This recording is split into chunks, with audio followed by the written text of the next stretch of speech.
Thank you for joining us today as we look at what is regarded as one of the greatest video games of all time, The Legend of Zelda Ocarina of Time for the Nintendo 64. While we are clearly giving an introduction as you hear this, there are some games that need no introduction, and you could argue that this is one of them.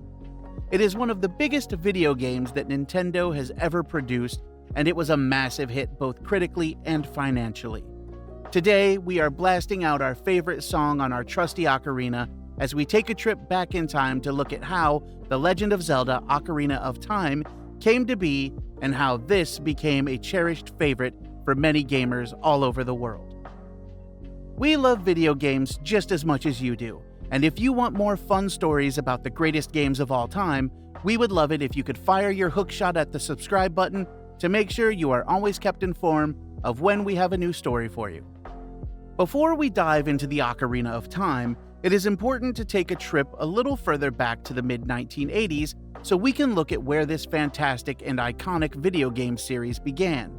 The original Legend of Zelda game was released back in 1986 for the Nintendo Entertainment System, and it was a groundbreaking title.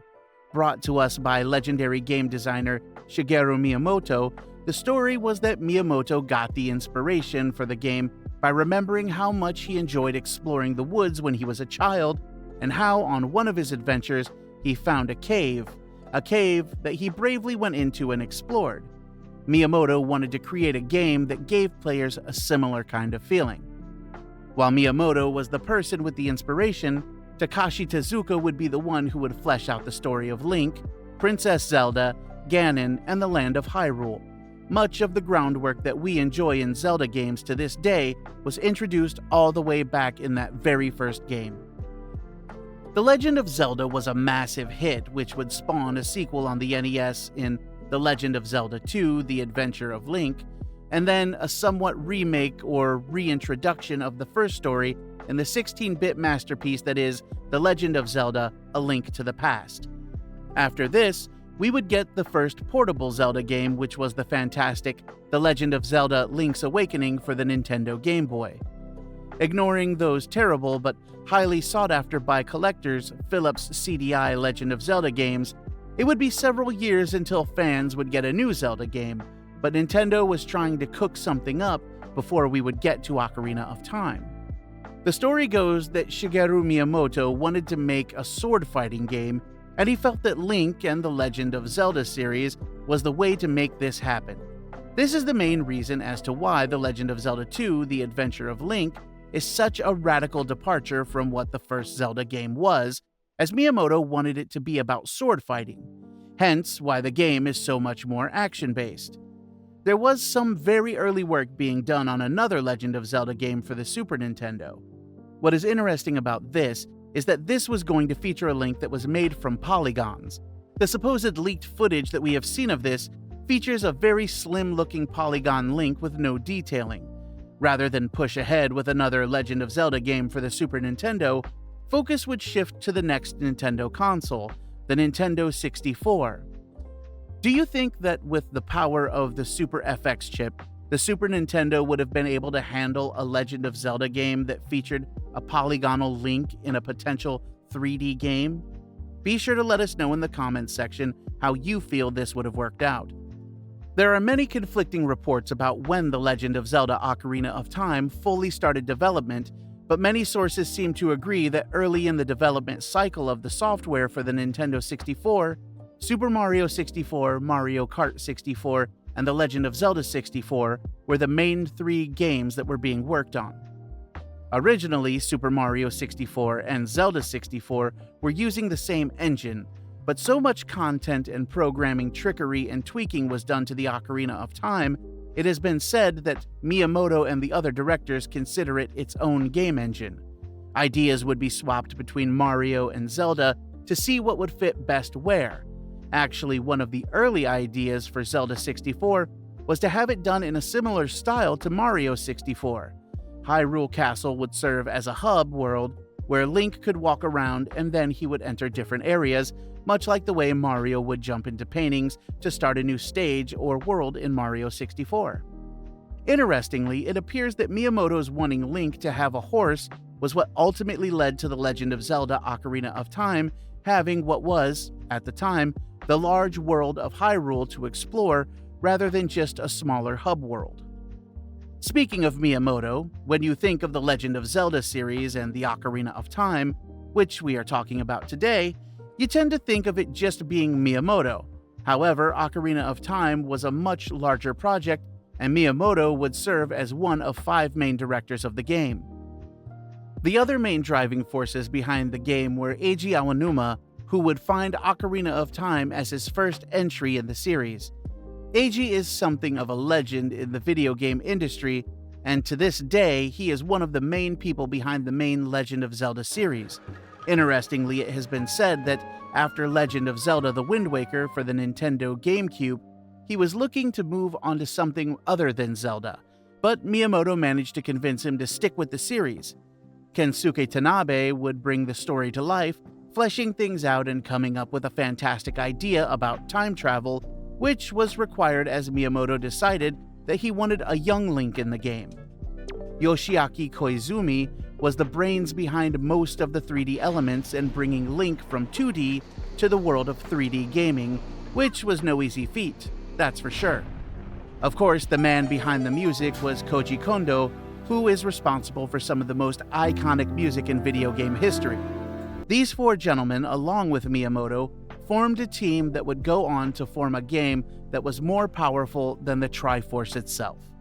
Okay, so you have the team in place, but taking a beloved 2D series and turning it into 3D is much easier said than done. Sure, Nintendo nailed it with Super Mario, but there was no guarantee that it would work for The Legend of Zelda. The game being in 3D was a given, but early on, Miyamoto wanted this to be played in the first person. While that probably would not have worked for the entire game, there were first-person elements in the game. When Link uses his slingshot or bow, for example, the game does switch to a first-person point of view. Remember how we talked about Miyamoto wanting to make a sword-fighting game? Well, with the 3D Legend of Zelda game, he would get his wish. However, how do you go about making an exciting 3D sword-fighting game that is fun for the player, actually works, and does not have lots of issues?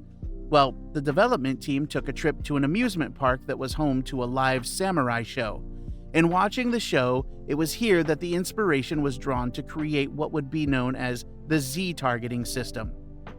Link would face one enemy at a time, and the others would kind of hold back, not cheap-shotting the player to make sure that the sword battles were fun, but also fair. The Z-targeting system worked very well, and in addition to this, there was a main interact button which was context-sensitive, depending on what the player wanted Link to do in that moment. Other games before this had used a similar system. A prime example of this would be the original Tomb Raider game, where Lara Croft would lock onto an enemy and follow them with her pistols, but Ocarina of Time really did perfect this type of locking on system.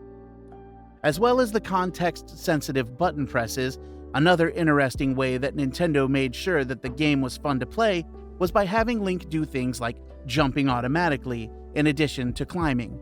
This meant that there was less fumbling around with the controller to do a basic action, and for the most part, this system worked very well.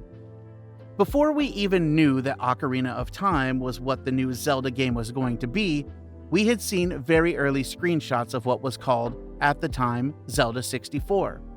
This featured a rather strange-looking Link with a long and pointy nose. The Link that we would ultimately get was much more stylish, cool, and handsome-looking character. Plus, we would also get Young Link, which is a massive reason for what is the game's main gimmick, and that is the Ocarina of Time itself. Do you have any fun or fond memories of the original images of what Zelda 64 could have potentially been? If you do, be sure to let us know in the comments section down below. Music plays a big part in the Legend of Zelda series, with many iconic and catchy tunes that players will instantly recognize. With Ocarina of Time, they did some updated versions of the classic songs, but also added some new ones too. However, the reason music plays such a huge part in this game is that Link has to use his ocarina to make songs that will have an effect on the game. The most notable one being the Song of Time, which plays a massive part in the game's story about time travel. The use of the ocarina was very clever. Link could use spells and abilities in A Link to the Past, and while he still had various weapons that he could use in Ocarina of Time, rather than casting a spell or using a specific weapon or ability, the game would often require the player to pull out the ocarina and perform the song. Players were even tasked with making their own songs. There are some very musically talented people who can produce amazing music with the ocarina that this game offers them. We would love to hear what you think is the most iconic song from the Legend of Zelda series in the comments section down below. The Legend of Zelda Ocarina of Time is a fantastic 3D adventure game, with different time periods, many different and unique parts of Hyrule to explore, and exciting and dangerous dungeons. The game has all these incredible elements that come together to form a truly amazing adventure. This was all by design, as Miyamoto said that he wanted to create a world full of wonder, but also a world that could make you a little frightened at times. While Ocarina of Time may not be as massive as the Zelda games that would follow it, at the time it was released, this version of Hyrule felt massive, and exploration was something that many players loved to do. Many of Link's iconic weapons were here for him to use, and the actual adventure that he goes on is one of the best that the series has ever had.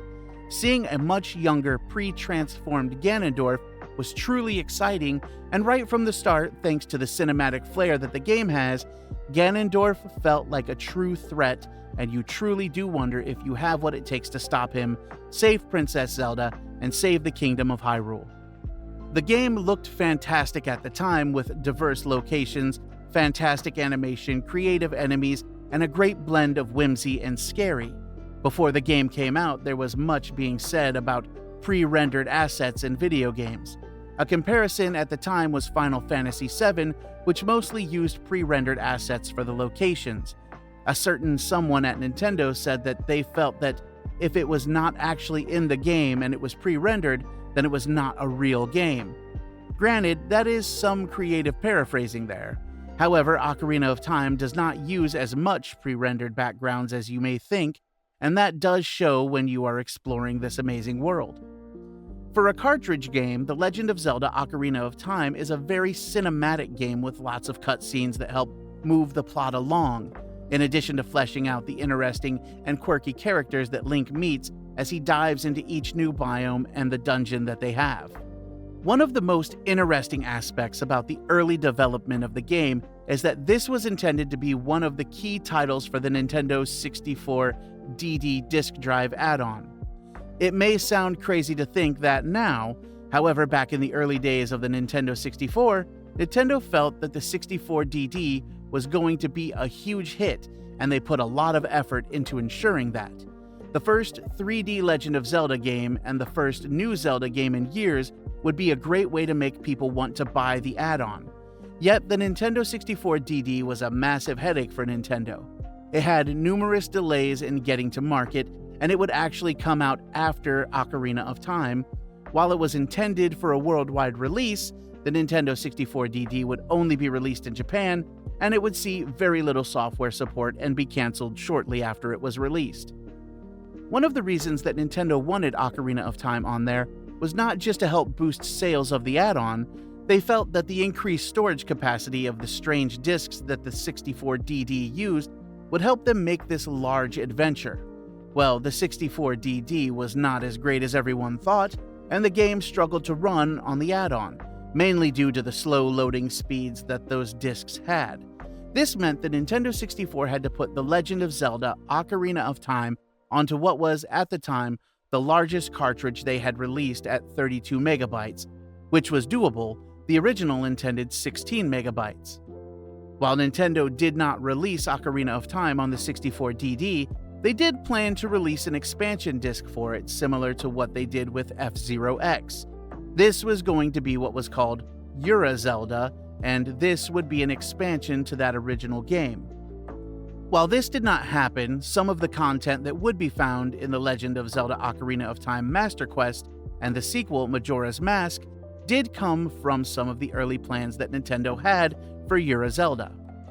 The Legend of Zelda Ocarina of Time would release in Japan in November 1998, rolling out to most of the rest of the world before the holiday season was in full swing. This game was a massive hit. This was one of those games that people knew was going to be good, but few were prepared for how good the game actually was.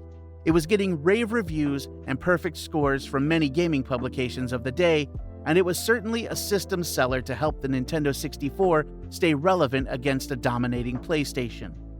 1998 was a massive year for the Nintendo 64, as there were some huge releases: Banjo-Kazooie, F-Zero X, Mario Party, Snowboard Kids, Star Wars Rogue Squadron, Turok 2, WCW and WO Revenge, Yoshi's Story, 1080 Snowboarding, and of course, the crown jewel, Ocarina of Time, were all released exclusively for the Nintendo 64 in 1998.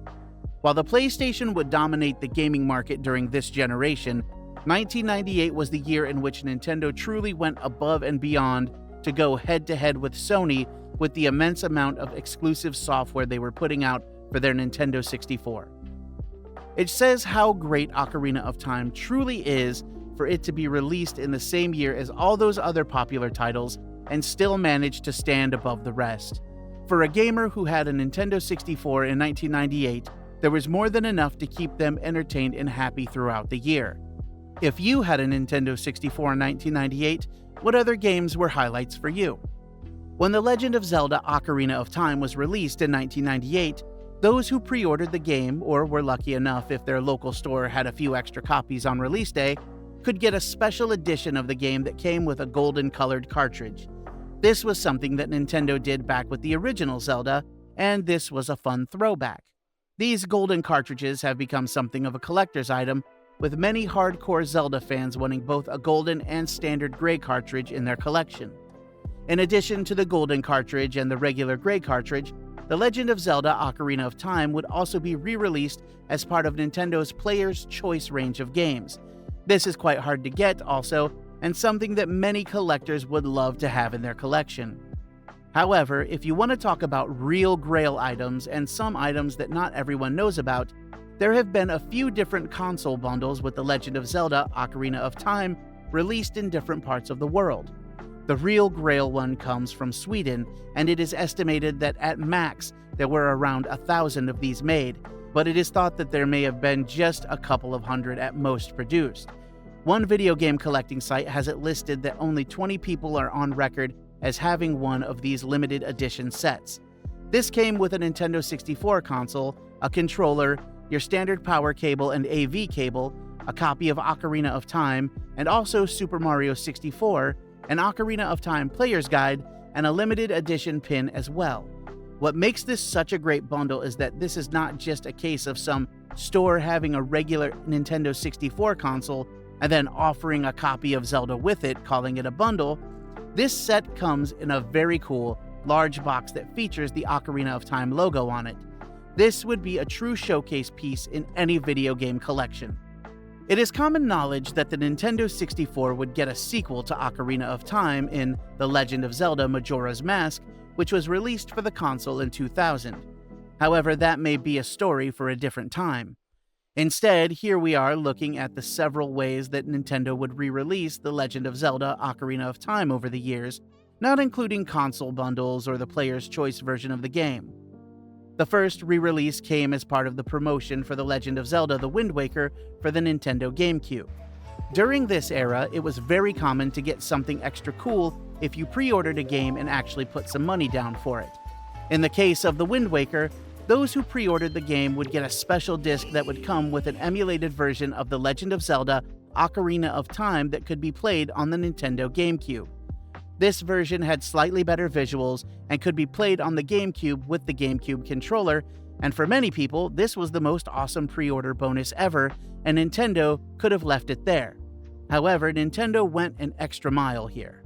In addition to the regular version of Ocarina of Time, also included on this bonus disc was The Legend of Zelda Ocarina of Time Master Quest. Remember Yura Zelda that we mentioned earlier? Well, some of the planned content for that was reworked into the Master Quest, which featured some newly designed and reworked elements to the main game. Granted, this may not have been a fully new 3D Zelda game, and most of what was here was not better than the core game. However, this was a fantastic bonus and something that many Zelda fans were excited to play. People were very excited about the Legend of Zelda Ocarina of Time Master Quest, so Nintendo went a step further. They would release another special disc which was called the Legend of Zelda Collector's Edition Promotional Disc, and this was released in Europe. There were a few different ways that you could get this. One was to send proof of purchase to Nintendo for GameCube titles, and they would send it to you in the mail. It was also offered as a bundle with certain Nintendo GameCube consoles. However, it was also something that was sent to many different video game stores, and the staff was then instructed to give one with every new GameCube console that was purchased, no matter if it was just a standalone GameCube or one of the bundle systems. This is an incredible disc. This comes with The Legend of Zelda Ocarina of Time and the Master Quest, but you also get Majora's Mask and the two NES games, the original Legend of Zelda and the sequel, The Adventure of Link. In addition to this, you get a demo for the Wind Waker and 2 videos about the franchise. You may think that this is strange that they went through all this trouble for this collection and left off A Link to the Past. The reason for this was that A Link to the Past had been re-released for the Game Boy Advance, and if they put it on this collection, it could harm the sales for that title. We are not done with the re-releases of Ocarina of Time just yet. The Wii Virtual Console would see the game get a release as part of that service. Interestingly, you could also play a short portion of Ocarina of Time as part of Super Smash Bros. Brawl on the Nintendo Wii. The Wii U would also offer Ocarina of Time as part of its Virtual Console service too. The Nintendo 3DS would not get The Legend of Zelda Ocarina of Time on its Virtual Console because Nintendo had something else in mind. There would be a remake or remaster of Ocarina of Time released for the Nintendo 3DS in 2011. It featured better visuals and some nice quality of life improvements that made the game feel a little more modern in its game design. It also had the gimmick of being in 3D as well. The Legend of Zelda Ocarina of Time 3D was a huge hit for the Nintendo 3DS, which struggled during its early days. This was seen as one of the first must-buy titles for the system, and no doubt it also helped serve as a bit of a system seller too. In addition to the base game, this also featured the Master Quest. There would be a special edition Nintendo 3DS console that was black and featured gold accents and a Triforce logo. This would come bundled with Legend of Zelda Ocarina of Time 3D and would be released as part of the 25th anniversary of The Legend of Zelda. The Nintendo 3DS would see other Zelda games released for it, with both Majora's Mask 3D and Link Between Worlds also getting their own themed consoles. Nintendo would redesign the Nintendo 3DS into the Nintendo 2DS, and they would release a special Ocarina of Time bundle that came with a green Zelda-themed 2DS and a copy of the game pre-installed on the console, all housed in a special Legend of Zelda box that would look great in any collection. The most recent release of Ocarina of Time is as part of the Nintendo Switch Online service, where it, along with Majora's Mask, are part of the collection of Nintendo 64 games. To this day, The Legend of Zelda Ocarina of Time is regarded as one of the greatest video games of all time. It left a legacy that appears will last forever, and it is a game that many people would love to see remade in some capacity. It is a true masterpiece of a video game, and for many, the greatest Zelda game of all time. Thank you for joining us today. Be sure to like and subscribe, and we would love to hear about your memories playing Ocarina of Time in the comments section.